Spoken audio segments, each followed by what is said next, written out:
তাজমহল ভারতের আগ্রায় অবস্থিত এই বিশ্ববিখ্যাত স্থাপত্যটি কেবল একটি বিলাসবহুল মসজিদ বা রাজপ্রাসাদ নয়, বরং প্রেমের একটি অমর নিদর্শন আর ভালোবাসার অমর প্রতীক।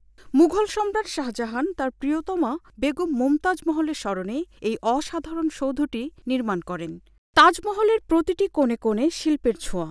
সাদা মার্বেল দিয়ে তৈরি এই স্মৃতিসৌধটির সৌন্দর্য এবং জটিল নকশা এটিকে বিশ্বের সপ্তম আশ্চর্যের একটি করে তুলেছে। এর মিনার, গম্বুজ এবং জালির কাজ অত্যন্ত সূক্ষ্ম এবং সুন্দর।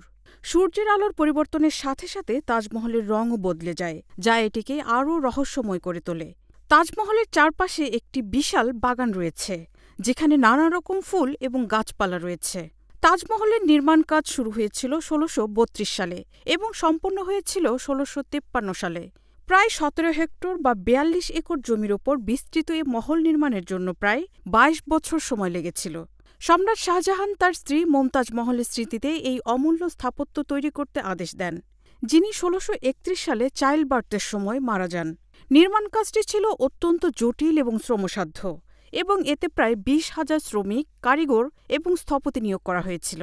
তাজমহলের মূল নির্মাণ এলাকা একটি বৃহৎ বাগানে অবস্থিত। তাজমহলের কেন্দ্রে রয়েছে সাদা মার্বেল পাথরের সমাধি, যা একটি বিশাল বাগানের মাঝখানে অবস্থিত। বাগানটির আয়তন দৈর্ঘ্য ও প্রস্থে ৩০০ metre.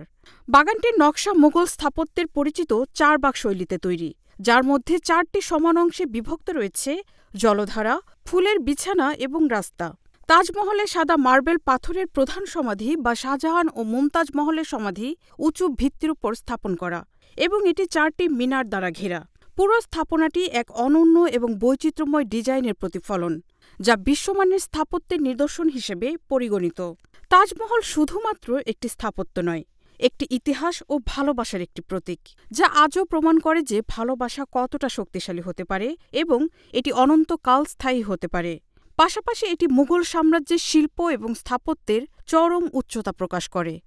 Marufa Kamal, news desk, hello Bangla.